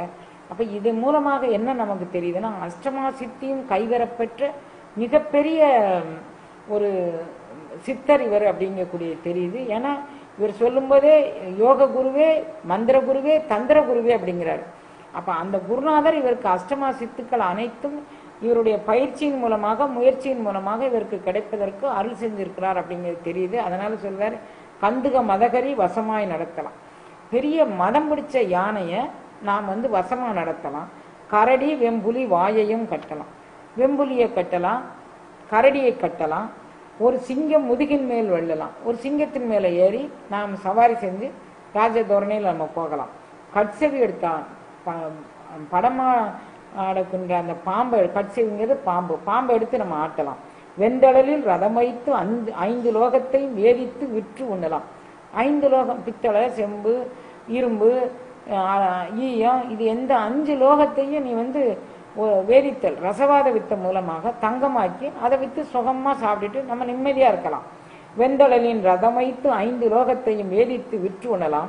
வேறொருவர் காணாமல் உலகத்தில் உலாவலாம். விண்ணவரை ஏவல் கொள்ளலாம். இதுல அனிமாக, கரிமால், அகிமா, மகிமா எல்லாத்தையும் சொல்லிட்டாரு. அதெல்லாம் செய்யலாம். சந்ததமும் இளமையோடு இருக்கலாம். மற்றும் ஒரு சரீரத்திலும் புகலாம். கூடு விட்டு கூடு பார்க்கலாம். என்றும் இளமையோடு இருக்கலாம். ஜலம் மேல் நடக்கலாம். கனல் மேல் இருக்கலாம். தன்னிகரில் சித்தி பெறலாம். எல்லா சித்தியும் பெறலாம். சிந்தையை அடக்கியே சும்மா இருக்கின்ற திறம் அரிது. சத்தாகி என் சித்தமிசை குடிகொண்ட அறிவான தெய்வமே தேஜோமயானந்தம். எனக்கு என்னுடைய சிந்தை அடக்கிறது இது அத்தனையும் நான் செஞ்சுட்டேன். நான் கட்செவி எடுத்து ஆட்டிட்டேன். கந்துக மதகரியை அடக்கிட்டேன். கரடி வெம்புலி வாயை கட்டிட்டேன். சிங்கத்தின் மேல் உலா வந்துட்டேன். அனல்ல நடந்துட்டேன். புனல்ல நடந்துட்டேன். எல்லாம் செஞ்சுட்டேன். ஆனா என்னால செய்ய முடியாதது என்ன அப்படின்னு கேட்டீங்கன்னா, சிந்தையை என்னால் அடக்க முடியல. அதுக்கு ஏதாவது ஒரு உபாயம் இருந்ததுன்னா நீ செய்ய, அந்த உபாயத்தை நான் கொண்டுக்கிறேன் அப்படிங்கிறது. அப்புறம் இவருக்கு தெரிஞ்சிச்சு, சினமிறங்க கற்றாலும் சித்தி எல்லாம் பெற்றாலும் மனமிறங்க கல்லாருக்கு வாயேன் பராபரம். ரொம்ப வாய்களையே பேசுறீங்களா, உங்களுக்கு எதுக்கு வாய்? மௌனமா தானே இருக்கணும். சினமிறக்க கற்றாலும், நான் சினத்தெல்லாம் வென்றுட்டேன், அட்டமா சித்தி பெற்றேன், எனக்கு யார் மேலுமே கோபம் வர்றதில்லை. நான் ரொம்ப சமாதானமா, யார் வந்தானாலும், அவங்க என்னை அடிச்சாலும், என்னை திட்டினாலும், என்னை என்ன செஞ்சானாலும் நான் அவங்களுக்கு பதிலுக்கு எதிர்வினை எதுவும் செய்யறதில்லை. ஆனா அந்த சினமிறக்க கற்றாலும், சினம் செத்து போச்சு என்கிட்ட, அது என்கிட்ட தொழில் படலை. சித்தி எல்லாம் பெற்றாலும், அஷ்டமா சித்தி மேலே கூறிய அத்தனையும் பெற்றாலும் மனமிறக்க கற்றார்க்கு வாயேன் பராவ. நீ மனம் செத்து போலியா, அது துடி துடிச்சுக்கிட்டு ஓடிக்கிட்டு, அங்க ஒரு ஓட்டம் ஓடுது, இங்க ஒரு ஓட்டம் ஓடுது. இங்கிருந்து திடீர்னு ரஷ்யாவுக்கு போகுது, இங்கிருந்து திடீர்னு அமெரிக்காவுக்கு போகுது, இங்கிருந்து லண்டனுக்கு போகுது, மேற்கு தொடர்ச்சி மலையில ஒரு சாது இருக்காங்கன்னு அங்க ஓடுது, இங்க வடக்க ஒரு இடத்துல எங்கே ஒண்ணு இருக்கான்னு ஓடுது. சித்தர்கள் பாடல் அந்த பாடல் அது சொல்லியிருக்கோம், இந்த பாடல் இது சொல்லி. மனம் செத்து போன இடத்துல தானே இதெல்லாம் பெற முடியும். இத்தனை பேர் சொன்னதையும் அது பெறாம நம்ம என்ன செய்ய? மனமிறக்க கல்லார்க்கு வாயேன் பராபரமே அப்படிங்கிறார். மனமானது ஆசை என்னும் பெருங்காற்றில் அகப்பட்டு ஒரு காத்தாடி சுத்துவது போல சுத்தி என்னை ரொம்ப கிறக்கடிக்குது. காற்றில் அகப்பட்ட இலவம் பஞ்சு போல் பறந்து விரிந்து மோசம் அறிவிக்கும் இந்த மனதோடு நான் எப்படி வாழ்வேன் ஐயா அப்படி பாடுறார். பஞ்சாய் பறக்கும் நெஞ்சம் பாவியை நீ கூவி ஐயா அஞ்சாதே என்று இன்னரல் செய்யவும் காண்பேனோ. பஞ்சாய் பறக்குது என் நெஞ்சம். நான் இந்த நெஞ்சத்துக்குள்ள நான் பஞ்சு போல நான் பறந்துகிட்டு இந்த இதை தூக்கி சுமந்துக்கிட்டு நான் இருக்கிறேன். பஞ்சாய் பறக்கும் நெஞ்சம் பாவியை நீ கூவி ஐயா அஞ்சாதே என்று இன்னருள் செய்யும் காண்பேனும். நீ எனக்கு இன்னருள் செஞ்சு நீ அஞ்சாதப்பா, உன் மனதை நான் பார்த்துக்கிறேன். அப்ப அருள் பெற்றவர்களுக்கு அல்லாது மனம் யாருக்கும் அடங்காது. அருள் பெற என்ன செய்யணும்? எல்லாரையும் நேசிங்க. அவர் நேசிக்கிறதுக்கு தான் சொல்றாரு. இறைவன் நேசித்தல்ல இருக்கிறான், அறிவாக இருக்கிறான், ஜோதியாக இருக்கிறான், வெட்ட வெளியாக இருக்கிறான். அதெல்லாம் நீங்க இவ்வளவாக இருக்கக்கூடியவன் எனக்குள்ளே இருக்கிறான். நான் எதுக்கு இன்னொருத்தவங்களை ஏசிட்டு திட்டிட்டு அவங்க மேல வெறுப்பான எண்ணத்தை வச்சுட்டு நான் எதுக்கு என்னுடைய ரத்தத்தை நான் கொதிக்க வச்சுக்கணும்? அதெல்லாம் நான் விட்டுறேன். அதனால பஞ்சாய் பறக்கும் நெஞ்சம் பாவியை நீ கூவி ஐயா அஞ்சாதே என்று இன்னருள் செய்ய காண்பேனோ. இன்னும் அவருக்கு ஒத்து போகல, மனம் அடங்க மாட்டேங்குது. அவர் மீண்டும் மீண்டும் இறைவன்கிட்ட வேண்டாரு, அவங்க குருநாதர்கிட்ட வேண்டாரு. ஆடு கரங்காகி அலமந்து உழன்று மனம் வாடுமென ஐயா நீ வாவனல் காண்பேனோ. கரங்காகி, கரங்கினா காத்தாடி, காத்தாடி சுத்துற மாதிரி ஆடு கரங்காகி அலமந்து உழலும் மனம். அங்க ஓடுது இங்க ஓடுது இங்க ஓடுது, எதுல போய் நிக்குதுன்னு எனக்கு சொல்ல தெரியல. நீ வான்னு ஒரு வார்த்தை கூப்பிட்டுட்டேன்னு வச்சுக்கோ, அந்த இடத்துல உன்னுடைய சன்னிதானத்தில் நான் எல்லாரும் எல்லா மிருகங்களும் இணைந்து இருக்கிறத காணு, என் மனமும் அங்கே அடங்கி இருந்துச்சு. இப்போ நீ வான்னு கூப்பிட்டு அந்த நிலையை தந்தா உனக்கு ஆகாதா? எனக்கு ஏன் இன்னும் கருணை செய்ய மறுக்கிறாய் அப்படின்னு சொல்லி கேட்குறாரு. காற்றாடிக்கு என்ன, காற்றாடி வால் அறுந்து போச்சுன்னா காற்றாடி கீழே விழுந்துடும், அப்போ அது சும்மா கிடக்கும். என் மனமெனும் காற்றாடிய வால் அறுக்க வச்சு மனதனுடைய திண்மையை, மனதனுடைய அகங்காரத்தை, எனக்கு இது கிடைக்காம நான் விட மாட்டேன், நான் இதை செய்யாம விட மாட்டேன், நான் என்ன முயற்சினாலும் இதை பண்ணியே தருவேன். நம்மளால என்னவும் செய்ய முடியாது. தசைத்திடுக்கும் துரும்பினையும் தங்கள் சுதந்திரத்தால் அகங்கரித்து அசைத்திடக்க முடியாது. அப்ப நீ என்ன செய்ய முடியும்? அதனால இவர் என்ன சொல்றாரு, இந்த மனம் வாலற்ற வட்டமென மாயா மனப்படலம் காலற்று வீழமும் முக்கண்ணுடையாய் காண்பேனும். என்னுடைய மனம் வாலற்ற பட்டமாய், வாலர்ந்த பட்டம் மாறி எனக்கு இது காலற்று போய் விழக்கூடிய காலம் வராதா பிரபு? நான் எதை தூக்கி சுமந்துட்டு எவ்வளவு அல்லல் படுகின்றேன், எனக்கு இதை கருணை பண்ணு அப்படிங்கிறார். எண்ணாத எண்ணமெல்லாம் எண்ணி எண்ணி ஏழை நெஞ்சம் புண்ணாக செய்தது இப்போதும் பராபரமே. என்னுடைய வாழ்க்கையில நான் என்னென்ன எண்ண முடியுமோ அத்தனை எண்ணிட்டேன். எண்ண குவியலுடைய ஒட்டுமொத்த உருவமே நான் தான். எதை எண்ணணும் எதை எண்ணக்கூடாது எதுவும் பாகுபாடு இருந்துச்சா என்கிட்டனா அதுவும் இல்லை. எண்ணாததெல்லாம் எதை கவைக்குவதாவது குப்பை கூலம் எல்லாத்தையும் எண்ணிட்டேன். எண்ணாத எண்ணமெல்லாம் எண்ணி என்ன செஞ்சேன்? நெஞ்சு புண்ணானதான் மிச்சம். அதனால ஏதாவது எனக்கு லாபம் உண்டா? நான் இவ்வளவு நினைச்சேனே, இவ்வளவு கற்பனை பண்ணேனே, நான் என்னவாது கற்பனை மூலமா எனக்கு ஏதாவது நடந்ததா? ஒன்றும் நடக்கலை. அப்ப எண்ணாத எண்ணமெல்லாம் எண்ணி புண்ணானதான் மீதம். இதை நீ என்னை வான்னு சொல்லி இனி போதும் வான்னு சொல்லி கூப்பிட மாட்டியா பராபரமே அப்படி கேட்கிறாரு. இப்படி ஒவ்வொரு காலத்திலையும் கேட்கும்போது உருக்கம்தான் உனக்கு. மனம் இறைவனுக்காக வேண்டி ஏங்கி அழுக, பொண்ணுக்காண்டி அழுதுட்ட, பொருளுக்காண்டி அழுதுட்ட, மனைவிக்காண்டி அழுதுட்ட, மக்களுக்காண்டி அழுதுட்ட, இறைவனுக்காண்டி நீ என்னைக்கு அழுதுருக்கிற? அந்த அழுகை தான் உனக்கு இறைவனை ஒன்றை கொண்டு வந்து சேர்க்கும் அப்படின்னு எல்லாரும் பாடியிருக்கிறாங்க. அழுதால் உன்னை பெறலாமேன்னு தாய்மானவர் மணிவாசக பெருந்தையிட்ட மிகுந்த அன்பு பூண்டவர். அப்போ அவர் அழுதால் உன்னை பெறலாமே அப்படின்னு சொல்லியிருக்கிறாரு. அப்போ நான் அழணும்னு இறைவன் சன்னிதானத்தில் போயிருக்கேன். மனக்கருங்கல் பாறை உட்கசிந்து உருக மாட்டேங்குது ஐயா, அழுதா உன்னை பெறலான்னா அந்த அழுகு கூட எனக்கு வரலையே. கல்லேனும் ஐயா ஒரு காலத்தில் உருகும் என் கல்லெஞ்சம் உருகவில்லையே. நான் எப்போ உருகி நான் உன்னை பெற, நீ அழுதா பெறலாம்னு சொல்லிட்டையா. நான் அழுது உன்னை பெறணும்னு எதிர்பார்க்கிறேன், எனக்கு மனம் உருக மாட்டேங்குதே, நான் என்ன செய்ய முடியும்? வன்னெஞ்சோ இறங்காத மரநெஞ்சோ இருப்பு நெஞ்சோ வைரமான கல் நெஞ்சோ அல்லது மண்ணாங்கட்டி நெஞ்சோ எனது நெஞ்சம் கருதில் தானே. என் நெஞ்சத்துக்கு ஏதாவது ஒரு இலக்கணம் சொல்ல முடியுமாப்பா? அவர் கேட்கிறாரு. என் நெஞ்சத்துக்கு ஒரு இலக்கணம் சொல்ல. எது இலக்கணம்? நான் முதல்ல வன்னெஞ்சோ இறங்காத மரநெஞ்சோ. மரத்துல உருக்கமே வராது. மரத்துல நெருப்புல போட்டோன்னு வச்சுக்கோங்க, அது நெருப்பா போய் சாம்பலா போகுமே தவிர அது உருகி வராது. அதே அப்ப உருகி வராத மரமா என் நெஞ்சம்? அப்படி இல்லை அப்படின்னா ஒரு ஞான குருவோ அல்லது என்னுடைய பயிற்சி முயற்சி சாதனை மூலமாகவோ ஏதோ ஒரு மூலமாக இரும்பு நெஞ்சு. இரும்பு என்ன செய்யும்? நிறைய தீய போட்டோன்னு வச்சுக்கோங்க, அது உருகி அது பாகாயிரும். அதுக்கப்புறம் அவங்க எதில் வடிவமைக்கணும்னு நினைக்கிறாங்களோ அந்த பாண்டத்தில் ஊற்றி அதை வடிவமைச்சாங்கன்னா அது மயமாக ஆயிரும். அப்போ ஞானகுருவனுடைய கருணையினாலும் என்னுடைய பயிற்சி முயற்சி கடுமையான சாதனைனாலும் இரும்பு நெஞ்சம் கொஞ்சம் உருகிறோம். என் நெஞ்சு மர நெஞ்சு, அது தன்னால் உருகாது, நெருப்பில் போட்டானாலும் உருகாது. இரும்பு நெஞ்சு நெருப்பில் போட்டால் உருகும். இப்போ கொஞ்சம் முயற்சி பண்ணுனா அதிகமான குரு காரணம் இருந்ததுன்னா, குருவருள் காரணம் இருந்துச்சுன்னா ஒருவேளை உருகுமோ? இருப்பு நெஞ்சோ வைரமான கல் நெஞ்சோ. கல்லும் கூட சில காலத்தில் சில வெப்பநிலையில் கல் உருகி ஓடுது.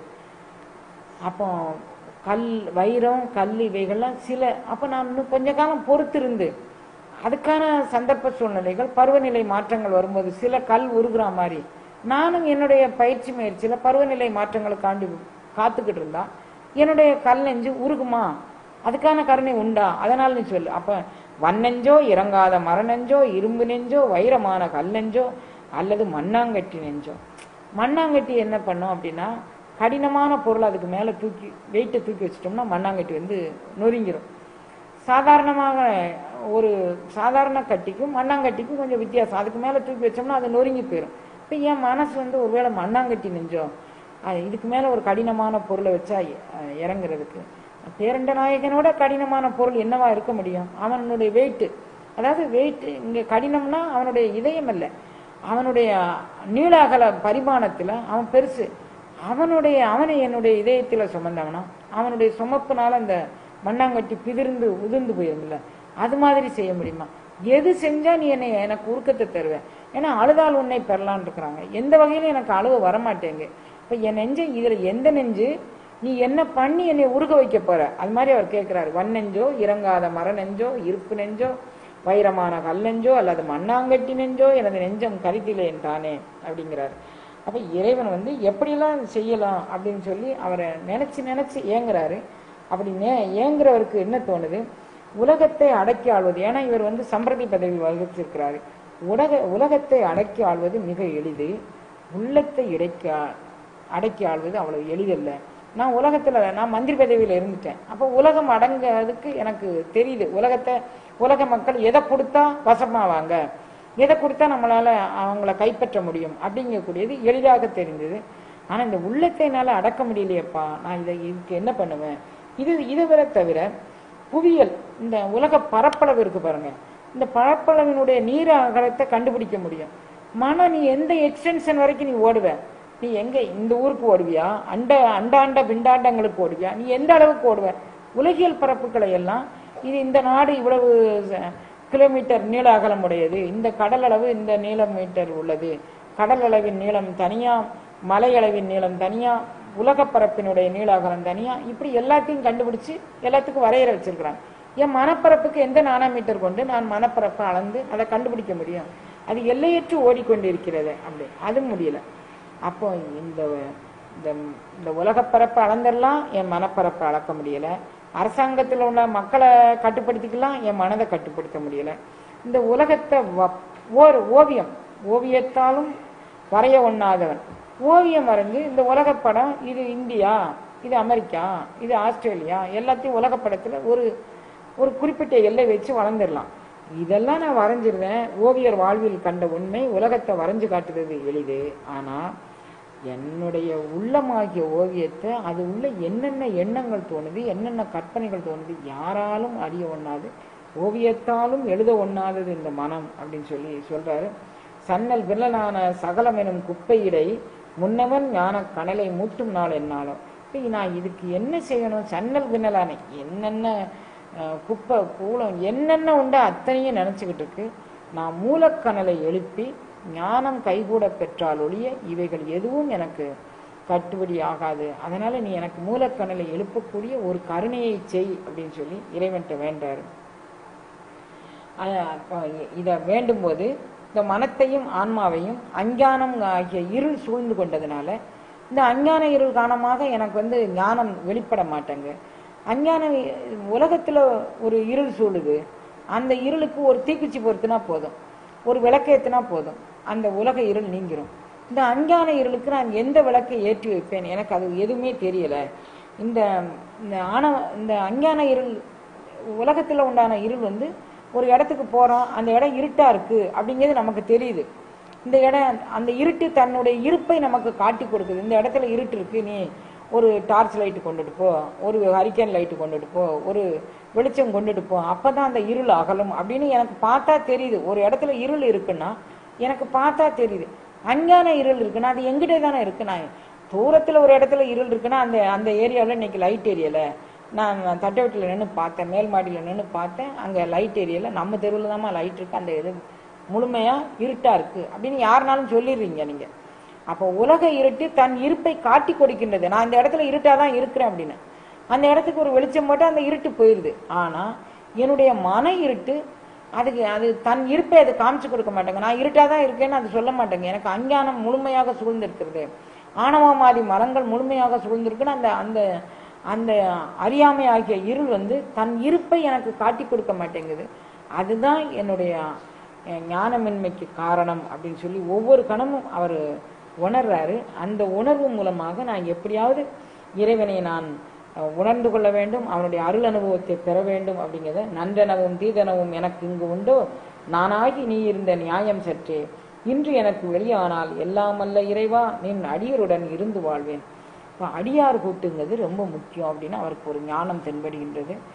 குருநாதர் சன்னிதானத்தில் இருக்கும்போது சும்மா இரு சொல்லற அப்படின்னு அவர் சொல்லும்போது சும்மா இருந்த அருள் அனுபவத்தை நினச்சி பார்க்குறாரு. அது இப்போ சும்மா இருக்க முடியல. மனம் உலகியல் விவகாரத்தில் குருநாதர் பக்கத்தில் இருக்கும்போது மனம் ஒடுங்கி இருந்தது, மனதில் ஒரு நிம்மதி இருந்தது. குருநாதர் இவரை விட்டுட்டு போயிட்டாரு. அப்போ எல்லா வினைகளும் இவருக்கு சூழ்ந்து கொண்டு இவர் மனதை அலகழிக்கிறது. என்ன நீ இதுவரைக்கும் நீ ஆட்கொண்ட சத்தியத்தில் உன்னுடைய அருள் அடியார் கூட்டத்தில் என்னை சேர்த்து மீண்டும் என்னை சத்தியவானாக ஆக்கு அப்படின்னு இறைவன்ட்ட வேண்டாரு. நன்றனவும் தீதனவும் எனக்கு இங்கு உண்டோ, நானாகி நீ இருந்த நியாயம் சற்றே, இன்று எனக்கு வெளியானால் எல்லாமல்ல இறைவா நின் அடியாருடன் இருந்து வாழ்வேன். உன்னுடைய நீ கருணை பண்ணணும்னா உன்னுடைய அடியார் கூட்டத்தில் இருந்து அவங்க சாதாரண இதை தான் பேச போகிறாங்க, இந்த அருள் அனுபவத்தில் அவங்க தியானிக்க போகிறாங்க. எனக்கா தியானம் வரலைன்னா கூட அவங்க தியானிக்கிற தியான அனுபவத்தில் நின்று நான் அதை பெற்றுக்கொள்வேன். சொல்லுக்கு அடங்கா சுகப்பொருளை நாமெனவே அல்லும் பகலும் அரற்றுவது என் நல்ல சிவ ஞானமயம் பெற்றோர்கள் நாம் இல்லை என்பர் அந்தோ மோனமயமான முறை. இந்த மோனத்தில் இந்த மௌனத்தில் என்னை கரைச்சிருப்பா. சொல்லுக்கு அடங்காத சுகப்பொருள் நாம் அப்படின்னு சொல்கிறாங்க. அதை சொல்லி நான் சொல்லுக்கு அடங்காத சுகப்பொருள் நாம்னு சொல்லி அல்லும் பகலும் அரற்றுவதால் என்ன பயன்? நான் அதில் அப்படியே மூழ்கி நான் எந்த பேச்சும் பேசாமல் எந்த சிந்தனையும் இல்லாமல் நான் அற்று எனதற்று பேச்சற்று நாச்சற்று மூச்சற்று நான் அப்படியே கரைஞ்சு போகாமல் சொல்லும் பொருளும் அடங்கா சுகப்பொருள் அப்படின்னு சொல்லி வாயினால சொல்லி என்ன பிரயோஜனம்? நான் இந்த அருள் அனுபவத்தில் தோய்வது எக்காலம் அப்படின்னு சொல்லி ஒவ்வொரு கணமும் அதற்கான நிலையை ரொம்ப வேண்டி வேண்டி வேண்டி வேண்டி கேட்குறாரு. அப்புறம் அப்படி கேட்கும்போது அவருக்கு சொல்லுது, வைத்திடும் காலை பிடித்து கண்ணில் மார்பில் வைத்து அணைத்து கொண்டு கையால் வளைத்து கட்டி சித்தமிசை புகையிருத்தி பிடித்து கொண்டு தியக்கம் வர இன்ப சுகம் சேர்வது என்றோ. அதாவது இதனால் வைத்திடும் காலை பிடித்து கண்ணில் மார்பில் வைத்து அணைத்து கொண்டு கையால் வளைத்து கட்டி சித்தமிசை புகை இருத்தி, நான் இவ்வளவு அருள் அனுபவம் என்னுடைய சித்தத்தோடு புகை இருத்தி கொண்டு நான் இந்த அனுபவத்தை பெற வேண்டும். அது இதே மணிவாசகர் கூட சொல்வார், கையால் கழுமத் தழுமிக்கொண்டு நான் உன் கடல் சேவடி நான் பிரியக்கூடாது ஐயாற்றரசே என்று அழுது அறற்ற ஆசைப்பட்டேன்கிறாரு. இவர் அதை சொல்றாரு, வைத்திடும் காலை பிடித்து கண்ணில் மார்பில் வைத்து அணைத்து கொண்டு கையால் வளைத்து கட்டி சித்தமிச புகையிருத்தி பிடித்து கொண்டு தீர்க்கமர இன்ப சுகம் சேர்வது என்னாலும், நான் இன்ப சுகத்தில் இருப்பது என்னால் அப்படின்னு சொல்றாரு. இறைவன் குறைவிலா அமுது குறைவிலா நிறைவு கோதிலா அமுதுன்னு அவர் தெரிஞ்சுக்கிட்டாரு. அதை நம்ம எப்படி செய்யணும் அப்படின்னா, போக்கும் வரவும் இல்லாமல் நம்மளுடைய யோகக்கனல் மூலமாக போக்கற்ற நிலையில் வரவற்ற நிலையில் அவனை புணர்ந்து அனுபவிக்க வேண்டும். இந்த மூச்சு போகவும் வரவுமாக இருக்கும்போது எண்ணங்களும் சிந்தனைகளும் செதறுபடும். அதனால் அப்படி இல்லாத ஒரு நிலையில் போக்கு வரவற்ற பொருள் அணைவது என்னாலும் போக்கு வரவு அல்லாது இன்பமாய் நின்ற நின் பூரணமே. அப்போ அந்த இன்பமாய் போக்கும் வரவும் இல்லாத பூரணத்தில் நான் தேங்கி நிற்பது எக்காலம் அப்படின்னு சொல்லி அவர் ஒவ்வொரு கணமும் வேண்டாரு. அப்படி வேண்டும்போது எனக்கு நீ அருள் அனுபவம் தந்துட்டேன்னு வச்சுக்கோ, அப்படி தந்தபோது என்னுடைய 96 தத்துவங்களும் ஒரே ஓட்டமாக ஓடிடும்ல. நீ தராதனால தானே இந்த தத்துவங்கள் வயம் நின்று நான் சுற்றி சுற்றி நான் வரேன். அதனால நீ செங்கதிரின் முன் மதியம் தேசடங்கி நின்றிடல் போல் அங்கணனார் நாளில் அடங்கும் நாள் என்னாலும். சூரிய ஒளிக்கு முன்னால சந்திர ஒளி தன்னுடைய ஒளியை குறைத்து கொண்டு அது அடங்கி நிற்பது போல் உன்னுடைய அருள் அனுபவம் கூடிய ஞானத்துல நான் அடங்கி நிற்கும் காலம் எந்த காலம் அப்படிங்கிறார். என் அறிவிற்குள்ளே இருந்தது போல் ஐயா நின் அறிவுள் நின்னுடன் யான் நிற்க வைத்தல் ஆகாதம். நீ என் அறிவுக்குள்ள இருந்த, நான் அதை அருள் அனுபவமா பெற்றேன். கொஞ்ச நேரம் கழிச்சு அது மறைஞ்ச மாதிரி இருந்துச்சு, உலகியல் ஞானம் வந்துருச்சு. அப்ப நான் என்ன செய்யணும், உனக்குள்ள நான் முழுகி அப்படியே உன்னுடைய அருள் ஞானத்துக்குள்ள நான் முத்து குளிச்சாதான் நான் அதுக்குள்ள தோஞ்சிருக்க முடியும். அந்த நாள் எந்த நாள் எந்த நாள் அப்படிங்கிறாரு. உள்ளத்தின் உள்ளே ஒளித்திருந்து என் கள்ளமெல்லாம் வள்ளல் அறிந்தால் எனக்கு வாயுமுண்டோ பைங்கிலே. நான் இப்படி பெதச்சிக்கிட்டு ஏன் இருக்கிறேன், இத்தனை பாடல் பாடுறேன், உன்னை நினைச்சு இவ்வளவு ஏங்குதேன். நீ ஒரு சின்ன திருக்கருணை செஞ்சா போதும். உள்ளத்தின் உள்ளே ஒளித்திருந்து என் கள்ளமெல்லாம் வள்ளல் அறிந்தால் எனக்கு வாயுமுண்டோ பைங்கிலி. எனக்குள்ள ஒளிச்சுக்கிட்டு இருந்து என்னுடைய கள்ளத்தெல்லாம் நீ எனக்கு காட்டி கொடுத்து அதை நீ எடுத்துட்டு நீ மயமாக நான் ஆயிட்டேன்னா நான் எதுக்கு நான் இது மாதிரி அழுது அரட்டுகின்றேன், இதுக்கு நீ ஏதாவது எனக்கு ஒரு கருணை செய் அப்படின்னு சொல்றாரு. இப்படி அவருடைய எல்லாமே அவருடைய அருள் அனுபவங்கள் எல்லாம் அவர் சொல்லிட்டு எனக்கு நீ எப்படியாவது இந்த அருள் அனுபூதி நிலையில் என்னை வைக்கணும் அப்படின்னு சொல்லி ஐவகை எனும் பூதமாதியை வகுத்து அதனுள் அசர சர பேதமான யாவையும் வகுத்து நல் அறிவையும் வகுத்து மறையாதி நூலையும் வகுத்து சைவ முதலாம் அளவில் சமயமும் வகுத்து மேல் சமயம் கடந்த மோன சமரசம் வகுத்த நீ உன்னை நான் அணுகவும் தன்னருள் வகுக்க இல்லையோ. நீ இந்த உலகத்துல என்னமெல்லாம் வகுத்த அப்படின்னு பட்டியல் போட்டு காமிக்கிறாரு. ஐவகை எனும் பூதம் ஆதியை வகுத்து அதனுள் அசர சர பேதமான யாவையும் வகுத்து நல் அறிவையும் வகுத்து மறையாதி நூலையும் வகுத்து சைவ முதலாம் அளவில் சமயமும் வகுத்து மேல் சமயம் கடந்த மோன சமரசம் வகுத்த நீ சமயத்துல இறைவன் இருக்கிறான் அப்படிங்கிறத சமயவாதிகள் நம்புறாங்க. ஆனா அருள் அனுபவம் பெற்றவர்கள் சமயமும் கடந்த அருள் அனுபவம் தாங்கள் அனுபவித்தது அப்படிங்கிறத எல்லாருக்கும் முத்தாய்ப்பா சொல்லிட்டு போறாங்க. அதுல இவர் சொல்றாரு, சமரசம் வகுத்தனி சமயம் கடந்த மோன சமரசம் வகுத்தனி உன்னை நான் அணுகவும் தன்னருள் வகுக்கவில்லை. இவ்வளவு உலகத்துல படைச்சி ஐயா, நான் ஒன்னு அடையதற்கு மட்டும் நீ எனக்கு கருணை படைக்கலையா? இது என்ன கொடுமை! இத்தனை படைச்சவனுக்கு இந்த மனதை அடக்கி நான் சும்மா இருந்து உன்னோடு சுகித்திருக்கிறதுக்கு நீ கருணை பண்ணலையே அப்படிங்கிறார். சமரசம் வகுத்த நீ உன்னை நான் அணுகவும் தன்னருள் வகுக்க இல்லையோ? பொய் வளரும் நெஞ்சினர்கள் காணாத காட்சியே பொய்யிலா மெய்யர் அறிவில் போத பரிபூரண அகண்டிதாகாரமாய் போக்குவரவற்ற பொருளே தெய்வ மர முடிவான பிரணவ சுருதியே சித்தாந்த முத்தி முதலே சிறிகிரி விளங்கவர் தட்சிணாமூர்த்தியே சின்மயானந்த குருவே.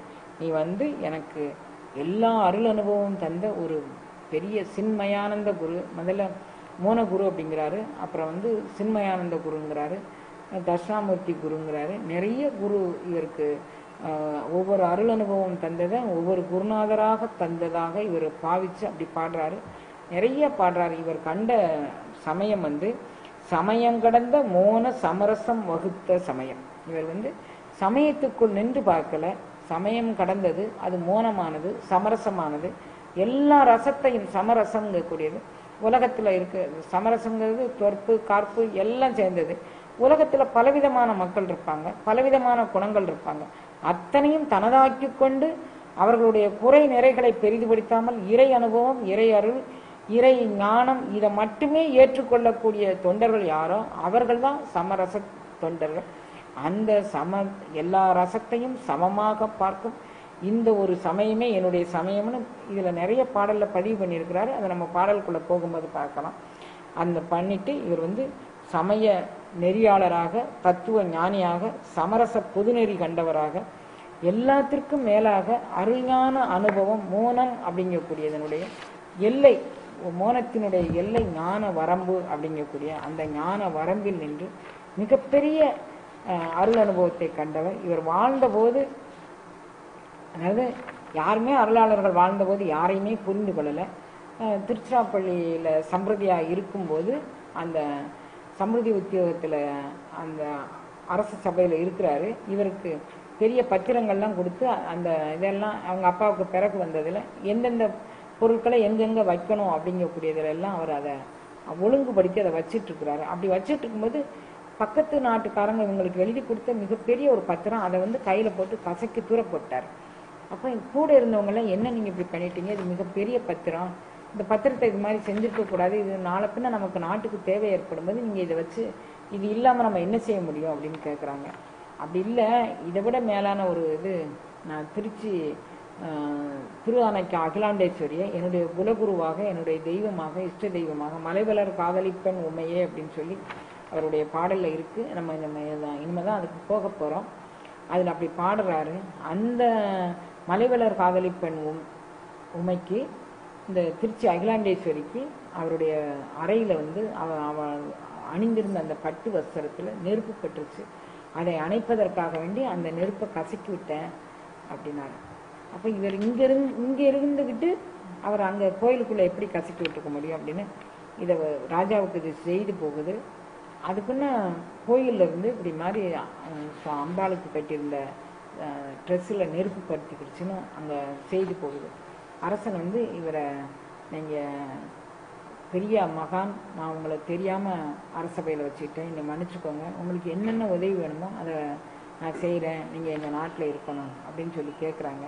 இல்லை எனக்கு வேண்டாம், நான் தவம் பண்ண போகிறேன் அப்படின்னு சொல்லிட்டு இவர் தவம் பண்ண போகிறாரு. ராஜா இறந்து பட்டுறாரு. ராஜா இறந்த உடனே ராணி வந்து இவரை மீண்டும் சம்பிரதி பதவிக்கு அதில் இருத்துறாங்க. இவர் அந்த பதவியை மிக மேன்மையான பதவியாக கருதி செய்கிறாங்க. சில பல மன சஞ்சலங்கள் ஒருவருக்கொருவர் ஏற்பட்டு போச்சு. அந்த சஞ்சலங்கள் ஏற்பட்டதை அறிந்து கொண்ட தாய்மான சுவாமிகள் தான் இந்த அரண்மனையில் இருந்தால் இந்த சஞ்சலத்துக்கு மேலும் இதையிடும் அப்படின்னு நினச்சி, ராஜா இல்லாத போது அந்த ராணிக்கு வாரிசு வேறு இல்லை, தான் வந்து அவங்களுடைய சஞ்சலத்துக்கு ஒரு காரணமாக இருக்கக்கூடாதுன்னு அந்த இடத்த விட்டு அவங்க வரணும் அப்படின்னு தீர்மானிச்சிருக்கிறாங்க. ராஜா இருக்கும்போது நடந்த இன்னொரு சம்பவமும் நடந்தது. அதாவது இவருடைய பரிவிராஜக கோலத்தில் கண்டு இவர் குளிருக்குள்ளே வாடிக்கிட்டு இருக்கிறாருன்னு இவருக்கு மிகப்பெரிய பட்டு வஸ்திரம், பெரிய அணிகலன்களோடு கூடிய வஸ்திரத்தை இவருக்கு போர்த்தி அனுபவித்து இவர் குளிருக்குள்ளே வாடக்கூடாதுன்னு கொடுக்குறாங்க. இவர் அதை போர்த்திட்டு கொஞ்சம் தொலைவு வராரு. தெருவோரத்தில் ஒரு அம்மா வந்து குளிருக்குள்ளே நடுங்கிக்கிட்டு, ஆதரவற்ற அனாதை இந்த அம்மா, அவங்க படுத்துக்கிட்டு இருக்கும்போது, அகிலாண்டேஸ்வரி நீ இவ்வளவு குளிருக்குள்ளே நடுங்கிக்கிட்டு இருக்கியா, என்னால் என் உடம்பு தாக்கு பிடிக்க முடியும், நீ தாங்க மாட்ட தாயே அப்படின்னு சொல்லி அந்த போர்வையை போர்த்தி விடுறாரு. அரசர்கிட்ட போய் உங்களை அவமரியாதை பண்ணிட்டாரு சம்பிரதி, நீங்கள் போர்த்தின போர்வையை தெருவோரத்தில் இருக்கக்கூடிய அம்பாளுக்கு கொடுத்துட்டாங்க அப்படின்னு போய் சொல்கிறாங்க. ராஜா வந்து இவர் இருக்கிற இடத்துல வந்து எதனால நீங்கள் இது மாதிரி செஞ்சீங்க அப்படின்னு, இல்லை நான் வந்து அகிலாண்டேஸ்வரி பார்க்கும் இடமெங்கும் நீக்கமரம் நிறைந்த பரிபூர்ண ஆனந்தம்னு பார்த்தாரு. எல்லா பக்கமும் அது வாய் வார்த்தைகள் இல்லை, எல்லா பக்கமும் நிறைந்திருக்கக்கூடியது. அப்படி எல்லா பக்கமும் நிறைந்திருக்கக்கூடியதை நான் என்னுடைய உணர்வுல பார்த்தேன். அந்த தாய் குளிரில் வாடிக்கிட்டு இருக்கேன், நான் அகிலாண்டேஸ்வரிக்கு சாத்தினேன் அப்படிங்கிறாரு. அதுக்குன்னு கோயிலில் அகிலாண்டேஸ்வரிக்கு நான் நேற்றுன்னு சாத்தின பட்டு வேற, இன்றைக்கு சாத்தின ஆனால் திருப்பலி எழுச்சியில் சாத்தி இருக்கக்கூடிய பட்டு வேறவாக இருக்கு அப்படின்னு ராஜாவுக்கு செய்தி போது, ராஜா வந்து கோயிலில் வந்து பார்க்குறாரு, தான் தாய்மானவருக்கு கொடுத்த பட்டு தான் அது அப்படிங்கக்கூடிய தெரிஞ்சுக்கிட்டாரு அவர். இப்போ தாய்மானவருக்கு இன்னும் அவர் மேலே அன்பும் பக்தியும் கொண்டு எதாவது செய்யணும்னு நினைக்கிறாரு. கொஞ்ச காலத்தில் ராஜா இறக்க, ராணியார் இந்த இவருக்கு எனக்கு வாரிசு இல்லை, நீங்களே ராஜாவாக பதவி ஏற்கணும்னு சொல்ல, இதெல்லாம் வேண்டான்னு சொல்லி மனைவியை வேண்டான்னு, மகனை வேண்டான்னு, எல்லாத்தையும் வேண்டான்னு சொல்லிட்டு குருநாதர் சொன்ன கட்டளைக்கு ஏற்று நான் தவம் ஞானம் மோனம் இதில் இருக்கும்போது இந்த அம்மா தன் பதவியை கொடுக்க வருது, இது சலனத்துக்கு ஆளாகும் அப்படின்னு நினச்சி அந்த இடத்த விட்டு அப்படியே வந்துடுறாரு. வரும்போது திருவனந்தபுரத்துக்கு வராரு. திருவனந்தபுர ராஜா அந்த பத்மநாத சுவாமி கோயிலை அவர் சுற்றி வரும்போது திருவனந்தபுர ராஜா வந்து இந்த கோயிலுக்குள்ளே வராரு. அந்த திருவனந்தபுரத்தில் வந்து ஒரு பகுதியில் வந்து மணல் பரப்பு இருக்கும். அந்த பகுதி வழியாக அவர் நடந்து போயிருக்கிறாரு. அவர் அங்கேருந்து பார்க்கும்போது இந்த மணலில் இவருடைய காலில் உண்டான ரேகைகள் வந்து வித்தியாசமாக ஒளிவிடுதா மாதிரி தெரியுது. இப்போ ராஜா வந்து யார் இந்த பக்கத்தில் நடந்து போயிருக்கா அப்படின்னு கேட்கும்போது தாய்மான சுவாமிகள் நடந்து போனதாக சொல்கிறாங்க. உடனே தாய்மான சுவாமிகளை ராஜா அந்த மணலுக்குள்ளே நின்றுட்டு தாய்மான சுவாமிகளை வர வச்சு பார்க்குறாரு.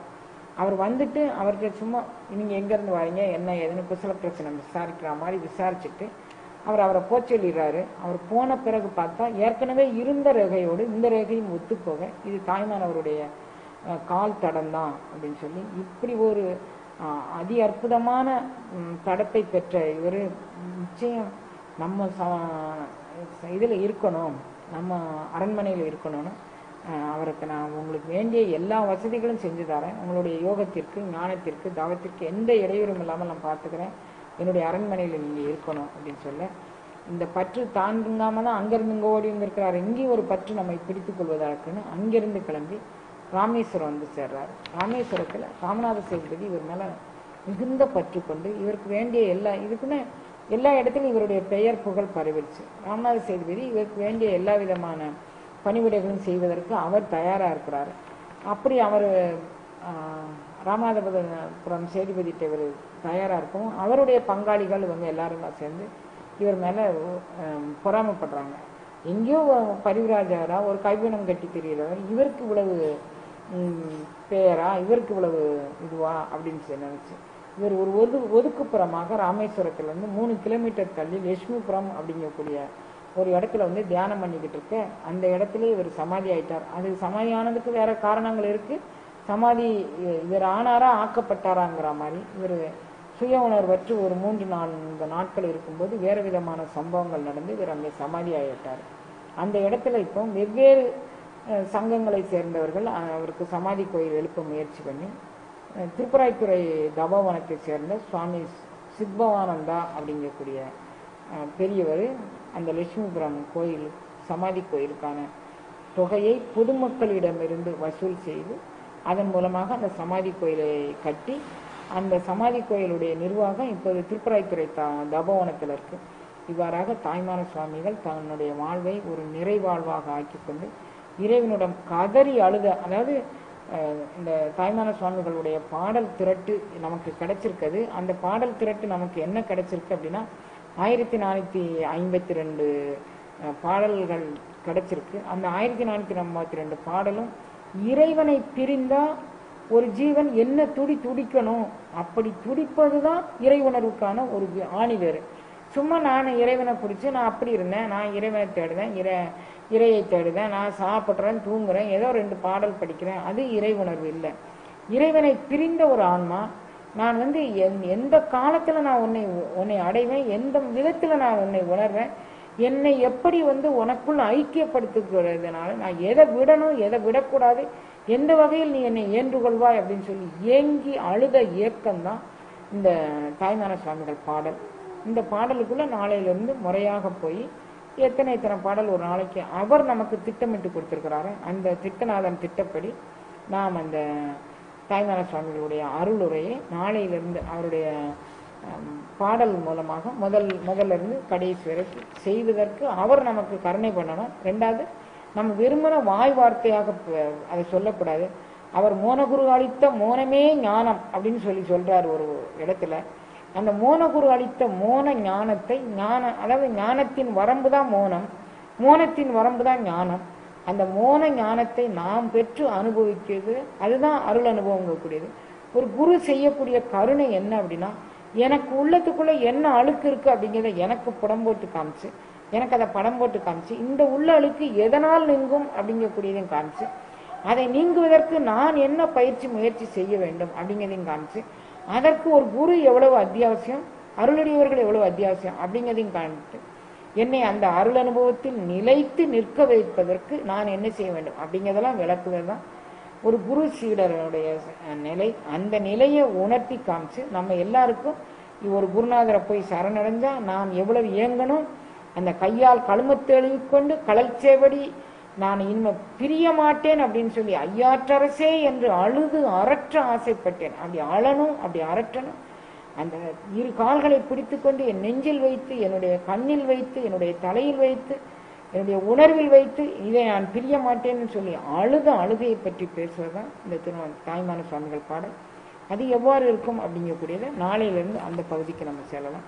திருவருள் குத்தி வைக்க இன்றைக்கு இதை நிறைவு செய்வோம். அரகரம பார்வதி